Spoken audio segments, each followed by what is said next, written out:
Hello guys, তো আশা করি আপনারা সবাই ভালো আছেন। তো বহুত দিন পর আসলাম নতুন একটা আপডেট নিয়ে। আমি ম্যাক্সিমাম ভিডিও আর কি কিং খানের আপডেট নিয়ে দিই। তো কয়েকদিন আগে আপনারা সবাই জানেন যে কিং খানের তুফান মুভির যেটা ট্রেলার ইতিমধ্যে আপলোড হয়ে গেছে, আর মুভিটা বহুত হিট হবে, আপনারা কম বেশি সবাই জানেন আর কি। তারপরও আমি আজকে আসলাম আর কি কিং খানের দরদ মুভির আপডেট নিয়ে। তো গাইস, দরদ মুভির শুটিং ইতিমধ্যে কমপ্লিট হয়ে গেছে।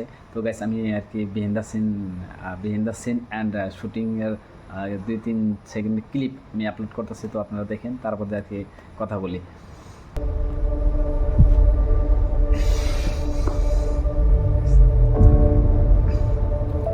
ওয়াও গাইজ, দেখেন কিং খানের তুফান মুভির জন্য হিট সিন মানে ট্রেলার আপলোড হয়েছে, সেম অ্যাকশন সিনগুলো এই দরদ মুভিটার যেটা অ্যাক্ট্রেস, তো আপনারা জানেন যে ইন্ডিয়ার সোনাল চৌহান, তার যেটা look and expression same king খানের মিলে গেছে। ওদের দেখে মুভিতে কি অ্যাকশন সিনগুলো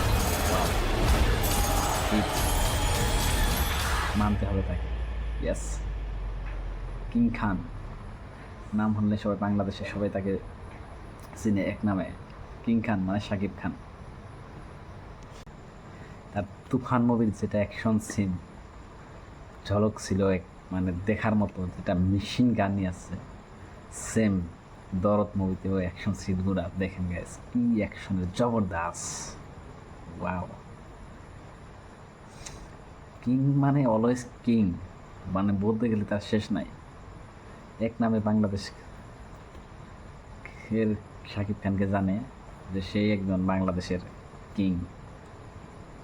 ওয়াও, মুভিটা সেই হিট হবে। তো ঠিক আছে গাইজ, অল্প শুটিংয়ের সিন আমি আপলোড করলাম, তো আপনারা দেখেন। তো গাইজ, আপনারা সবাই রেডি হন যে কিং খানের খুব জলদি দুটা মুভি আসতে আসছে। একটা হলো তুফান আর একটা হলো আপনার দরদ মুভি। তুফানের অ্যাক্ট্রেস হলো মিমি চক্রবর্তী, আর সোনাল চৌহান হলো আপনার আমাদের ইন্ডিয়ার, সেটা হলো দরদ মুভির অ্যাক্ট্রেস। তো গাইজ, তার যেহেতু এই সামনে ঈদে আমাদের দুইটা মুভি একসাথে আসতেছে, তো আপনারা নিশ্চয়ই মুভিটা দেখবেন। আর যে মুভিটা কোন মুভিটা অ্যাকচুয়ালি হিট হবে, তো আপনারা কমেন্ট করে জানাবেন। আমার কাছে তো গাইজ তুফান মুভির যেটা অ্যাকশন সিন দেখলাম, সেম কেজিএফের মতো হয়েছে, আর এই মুভিটাকে হিট হওয়া লাগে। আর দরদের থেকে ব্যাট মানে আমার হবে তুফান হবে। তো আপনাদের মতামত জানান। ঠিক আছে গাইজ, বাই বাই, বেশি কিছু বলি না, নেক্সট ভিডিওতে কথা হবে।